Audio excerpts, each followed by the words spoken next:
Welcome to the History Lord. Join me here. I'm just crossing the River Lem and I'm now entering into Pump Room Gardens as I come down the steps.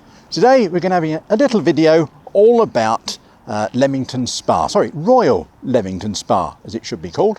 Well, it's called, not should be called, it is called. So let's have a quick look of how it got its name and why it's here. Roll titles.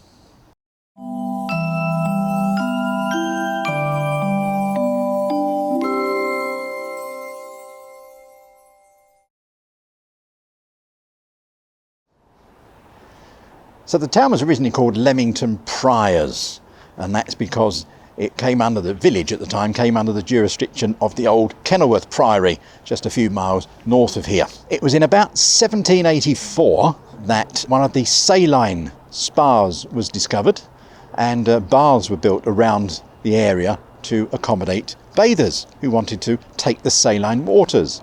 Now, one of the first men to capitalise on this was a chap called Benjamin Satchwell, and if you come to Leamington, there's actually a well-known public house chain, and they've got a pub named after him just in Parade, a street called Parade. It was around about 1810 that it was decided that the baths that were there couldn't cope with the demand, and so a syndicate was set up to try and build a larger pump house. And one of the people involved was a chap called Mr. Greathead, and he actually owned some land where he also discovered a saline spa as well, and so that was a useful find, wasn't it? A member of the syndicate finding another saline spa. It was in 1814 that the pump rooms eventually opened, and they cost a staggering £30,000 to build. And I think it's about time we should actually go and have a look at the pump rooms. Come then.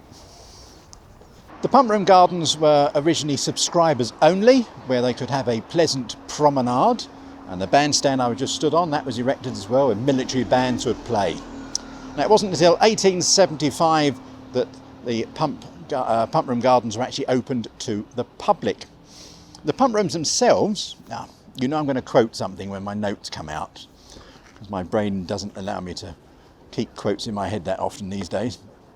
But the spa treatments claimed they could cure or relieve a huge number of disorders. For example, rigidity of joints, the effects of gout and rheumatism and various paralytic conditions, and also stiffness of tendons. And spa water was also a mild laxative if you drank it. I'm not sure I would, but people came and took the waters and it seemed to have cured them. And the Royal Pump Rooms themselves were paying out quite nice dividends right up until about 1848 when, taking the waters began to decline. So they sold the actual company to a local chap called the Honourable Charles Bertie Percy, and he lived just up the road in Guy's Cliff. And in 1862 they formed a new company that took over the building, and they carried out some more renovations, including work on the facade that you see here. Sadly, the fortunes of taking waters declined. There we are. There's a noisy dog there. We'll let him take the waters and we'll come back. Is that all right, James? Yeah. Good.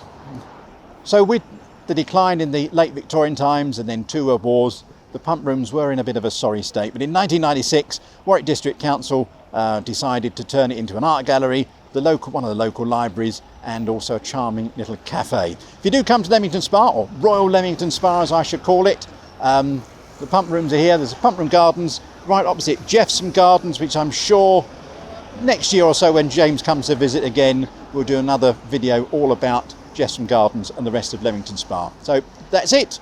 Thank you very much for watching. If you do enjoy these videos, then please subscribe. If you want to see what James does, go to Last Line. I've forgotten now. It's been so long since I've made one of these videos. Unbelievable. Go to Last Line Films, which is his YouTube, TikTok, and his website. I'm on historylord.co.uk. See, I can remember something. You remember your own one? I can remember my own one, but there you go. I've moved from London, as you can probably tell, not far from here. So I'm not doing too many tours of London at the moment, but if you do want a tour of London, then do get in touch and I'll put you on to some wonderful tour guides like Chris. Thanks for watching, and we'll see you soon. Take care.